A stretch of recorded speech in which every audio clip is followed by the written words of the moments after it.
Salut, c'est la deuxième vidéo pour la série des vidéos concernant les pendules et en particulier les pendules élastiques. Et pour cette vidéo, on va traiter le pendule élastique conique. On lit tous ensemble les énoncés. On dispose d'un ressort aspire non jointif, c'est-à-dire غادي يكون عندنا واحد النابض لفاته غير ملتصقة فيما بينها. دو ماس نيجليجابل، الكتلة ديالو مهملة. De longueur au repos R0 est égal 20 cm. هنا خاصنا نفرقو entre la longueur à vide et la longueur au repos. La longueur à vide, c'est-à-dire la longueur du ressort sans corps accroché. Et pour la longueur au repos, c'est la longueur du ressort avec la charge, avec le corps. Et de constante de raideur K est égal 20 newtons par mètre.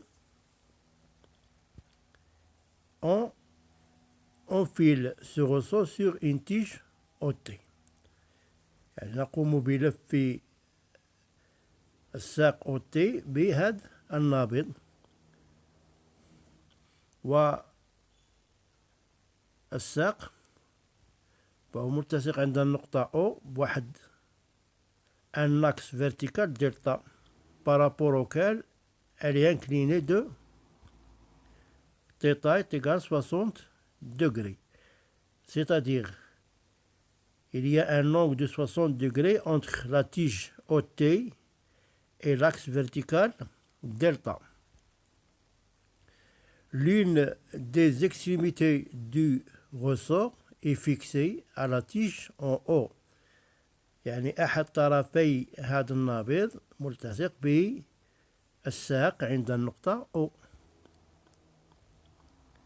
Et à l'autre, on fixe un corps de masse de 100 grammes. وفي الطرف الثاني نقوم بوضع جسم C الكتلة ديالو 200 غرام، ويمكن اعتباره نقطة مادية. كوليسون سون فروتمون، يعني كيتحرك بدون احتكاك.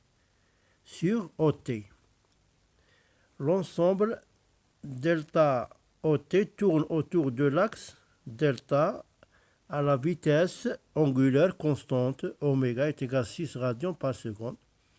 هنا المجموعة تدور حول محور دلتا بواحد السرعة زاوية ثابتة كتساوي 6 راديان بار سكوند. هنايا دائما توجور est égal à 60 degrés. ما غيرناش الزاوية هنا. La tige OT est orientée vers le bas. Voir la figure. Voilà. OT vers le bas. La première question, calculer la longueur L1 du ressort. La deuxième question, pour quelle valeur oméga 0 de la vitesse angulaire la force R s'annule. La question numéro 3, le moteur qui fait tourner le dispositif، يعني المحرك الذي يقوم بإدارة هذه المجموعة précédent est branché sur tension alternative، فهو مرتبط بتوتر متناوب جيبي سينوسويدال de fréquence R égale 50 Hz. التردد هو 50 Hz. Il se comporte alors comme une résistance inductive، يعني comme une bobine.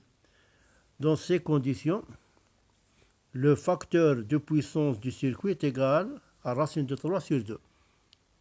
Pour améliorer لتحسين le facteur de puissance, on place en série نضيف على التوالي avec le moteur un condensateur de capacité C est égal à 400 microfarads. Et le facteur de puissance devient égal à 1، يعني كينتقل من racine de 3 sur 2 حتى 1. La question maintenant, calculer l'inductance L du moteur et sa résistance R. Stoppez la vidéo et effectuez les trois questions. Maintenant à la correction. Voilà. Calculons la longueur L1 du ressort. Voilà le schéma. Le corps C décrit un cercle horizontal de centre oméga et de rayon. Voilà. Vu d'en voilà, l'œil se trouve ici. Là, l'œil voit ce cercle. Voilà le cercle. Le cercle est de centre oméga et de rayon.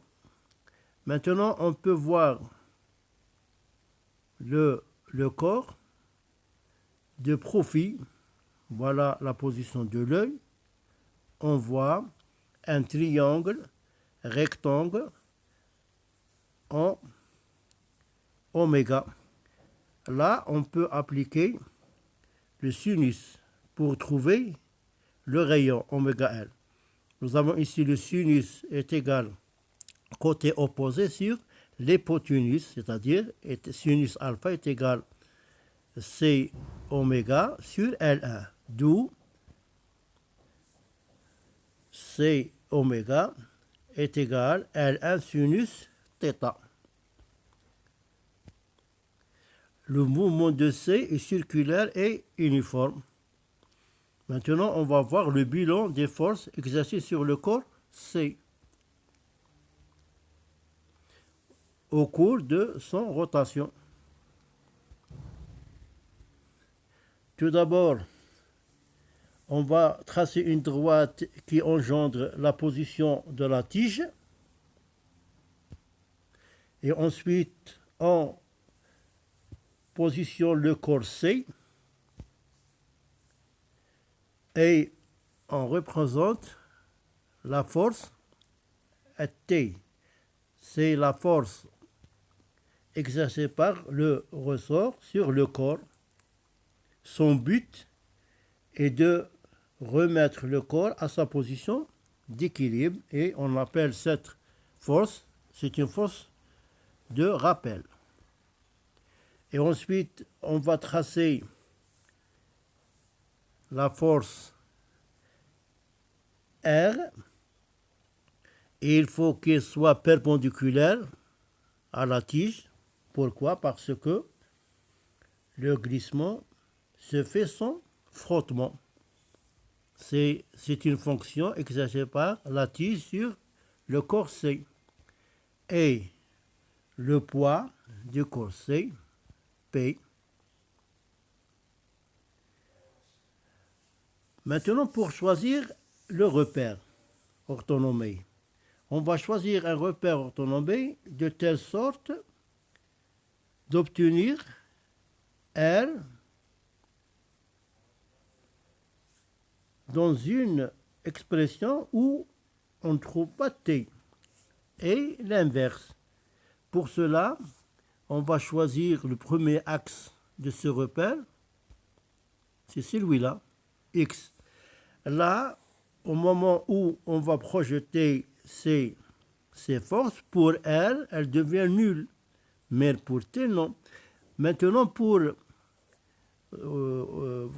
projeter T et qu'il sera nul, on va choisir l'autre axe, c'est Y qui est maintenant perpendiculaire à T.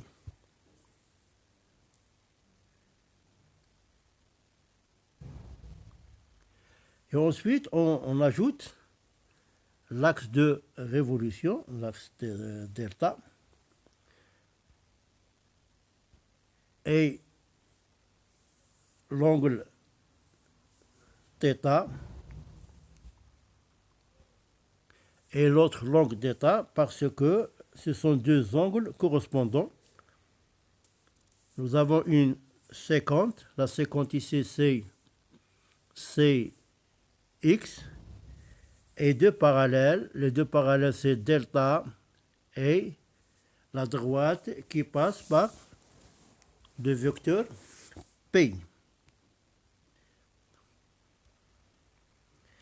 Et on va tracer une droite horizontale et on ajoute le centre du cercle. Voilà. Nous avons ici une accélération normale qui est égale à la valeur algébrique AN fois l'unité, vecteur unité, c'est C oméga. C oméga. Attention au sens. Avec AN est égal à V carré sur le rayon. Et V qui est égal à oméga carré fois le rayon au carré. Voilà.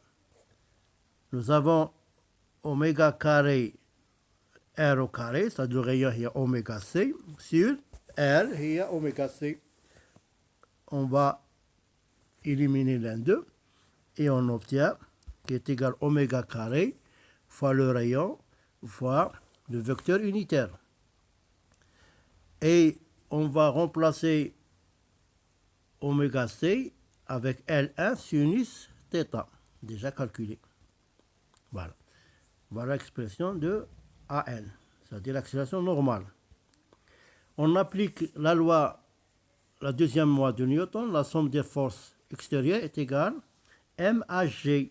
Mais comme AG, on peut le décomposer en deux accélérations, l'accélération normale AN et une accélération tangentielle AT. Et comme l'accélération tangentielle elle est perpendiculaire au plan qui contient les trois forces, c'est-à-dire elle est nulle. D'où la somme des forces R plus T plus P est égale M à N et on va remplacer AN par oméga carré L1 sinus θ C oméga vecteur. Et maintenant on va décomposer les forces pour R. R est égal à 0, c'est-à-dire 0 Cx plus R Cy. Et T est égal à moins K facteur de L1 moins L0 Cx. Il faut que L1 moins L0 soit positif. Il est positif ici. Pourquoi? Parce que L1 est plus grand que L0, suivant l'axe Cx. Et 0, Cy. Et pour P, qui est égal à mg cosinus θ Cx moins mg sinus θ Cy. On appelle la première expression, c'est numéro 1. En projetant 1 sur Cx, voilà, nous avons R. R est égal à 0, on écrit 1. Pour T est égal à cette valeur, c'est-à-dire on va écrire moins K entre parenthèses L1 moins L0. Et pour P, plus mg cosinus θ est égal m oméga carré L1 sinus θ C oméga et fois Cx. Voilà pour la première. On appelle cette expression numéro 2. En projetant toujours l'expression numéro 1 maintenant sur Cy. R, là nous avons une valeur, c'est R. Et pour T, c'est 0, on n'écrit rien. Et pour P, c'est moins mg sinus θ, qui est égal à m oméga carré L1 sinus θ, C oméga vecteur, fois Cy. On appelle cette expression numéro 3. Voilà, on réécrit les deux expressions. Et voilà. Maintenant, on va calculer le produit scalaire de deux vecteurs, c oméga et cx. Et aussi le produit scalaire de c oméga et cx. Voilà les vecteurs. Nous avons ici le vecteur c oméga et le vecteur cx et le vecteur cy et l'angle θ. On calcule ce produit scalaire qui est égal à la norme c oméga fois cx cosinus l'angle entre les deux vecteurs. Comme les deux vecteurs sont unitaires, c'est-à-dire leur produit est égal à 1 fois cosinus. Voilà, cet angle est égal à θ plus pi sur 2. Voilà. Et cosinus θ plus pi sur 2 est égal à moins sinus θ. La même chose maintenant pour le produit scalaire de c oméga fois cx est égal au produit de deux vecteurs unitaires C1 fois cosinus, voilà en bleu, qui est égal à quoi? Est égal à pi moins θ. Cosinus pi moins θ est égal à moins cosinus θ. Maintenant, 2, on peut écrire 2 de cette façon maintenant, moins k facteur de L1 moins L0 plus mg cosinus θ est égal m oméga L1 sinus θ fois ce produit scalaire qui est égal à moins sinus θ. Voilà. Maintenant, on va développer moins KL1 plus KL0 plus mg cosinus θ et on donne moins m oméga carré L1 sinus au carré θ. On va remplacer L qui devient plus.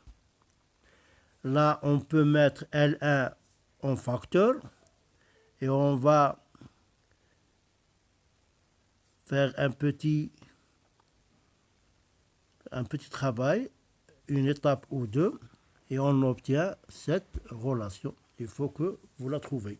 C'est-à-dire L1 est égal à mg cosinus θ plus k L0 sur k moins m oméga carré sinus carré θ. Application numérique. Nous avons ici m est égal à 200 grammes. Il faut le convertir en kilogrammes, en unité internationale. L0, c'est 20 cm. Il faut le convertir en mètres, 0,2 mètres. θ 60 degrés, K 20 newtons par mètre et oméga 6 radians par seconde. Et cosinus 60 est égal à 1,5. Et sinus 60 est égal à racine de 3 sur 2. Et G est égal à 10 newtons par kilogramme. N1 est égal à M02 fois G 10 cosinus 60, c'est 0,5, 1,5, plus K 20 fois 0,2 mètres sur K 20 moins M02. Là, 6 fois 6, c'est 36. Et là, racine de 3 au carré, c'est 3 sur 4. C'est-à-dire nous avons 3 sur 4 qui va nous donner 0,75. Celle-là, elle nous donne 1 et celle-là, elle nous donne 4. 14,6 on obtient 5 sur 5,4 et le résultat L1 est égal à 0,35 mètres, c'est-à-dire 35 cm. La valeur de la vitesse angulaire oméga 0. 3 maintenant. R est égal à moins mg sinus θ est égal à m oméga carré L1 sinus θ.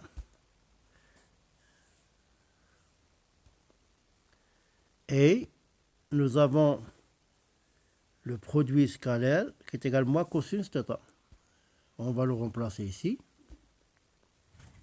Et on obtient ici moins cosinus θ. C'est-à-dire R moins mg sinus θ est égal à moins m oméga carré L1 sinus θ fois cosinus θ. Maintenant, la vitesse angulaire oméga 0 pour R est égale à 0. Voilà, est égal à 0. On peut éliminer moins et m et sinus θ. Il nous reste G est égal à oméga carré et oméga 0 carré fois L1 cosinus θ. D'où oméga carré, oméga 0 carré est égal à G sur L1 cosinus θ. L1 dépend de oméga 0 tel que L1 est égal à mg déjà calculé. Et nous avons oméga 0 est égal à G sur L1 cosinus θ. Implique que L1 est égal à G cosinus oméga carré cosinus θ. Là, nous avons produit la première expression et la deuxième. Égalité. De 1 et 2, on conclut que les deux expressions sont égaux. Là, vous effectuez les calculs et des étapes. Voilà. Pour arriver à cet résultat. Et ensuite, on met la racine et l'application numérique. G est égal à 10 newtons par mètre. Cosinus 60 c'est 0,5. M est égal à 0,2 kg. L 0,35 0,2 mètres. K est égal à 20 newtons par mètre. Et G est égal à 10. Tout calcul vous ramène oméga 0 est égal à 5 racine de 2 qui est égal à peu près 7,07 radians par seconde. La question numéro 3, calculons l'inductance L du moteur et sa résistance. Avant l'ajout, défaut, du condensateur monté en série avec le moteur, on a le facteur de puissance oméga phi 0 est égal à racine de 3 sur 2. قبل ما نزيدو الكوندنساتور كان la facteur de puissance كان عنده هاد القيمة racine de 3 sur 2. Voilà, on va montrer ça, on construit le diagramme de Fresnel. Voilà RI. Et voilà L oméga I. UU. Là, nous avons le différence, c'est oméga 0. Là, pour cosinus phi 0 est égal à racine de 3 sur 2, c'est-à-dire l'angle est égal à 30 degrés. En calculant tangente de 30 degrés est égal côté opposé sur côté adjacent, c'est-à-dire L oméga I sur RI. On élimine I, elle nous reste L oméga sur R, qui est égal à 1 sur racine de 3, implique que R est égal à racine de 3 fois L oméga au carré, est égal ici 3, là L au carré, oméga au carré, c'est 1. Après l'ajout du condensateur à monter en série avec le moteur, le facteur de puissance devient cosinus phi est égal à 1. C'est-à-dire phi est égal à 0.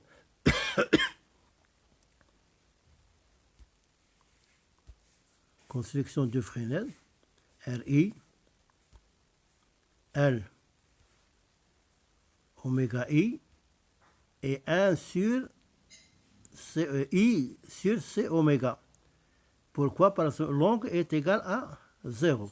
Là, on constate que L oméga I est égal à I sur C oméga. Nous avons ici un phénomène de résonance. On élimine I.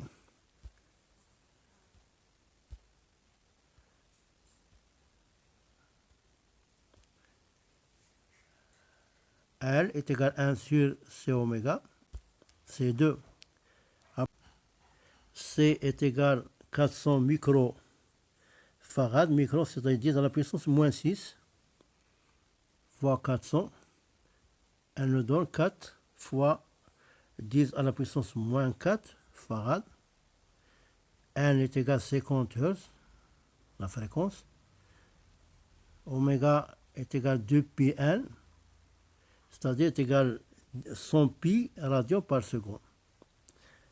Et tout calcul nous ramène à 2,5 fois 10 à la puissance moins 2 Henry. R maintenant est égal à racine de 3 fois L au carré, oméga carré. On va remplacer et on le trouve R est égal à 13,7 ohms. Et au revoir et bye bye à la prochaine vidéo.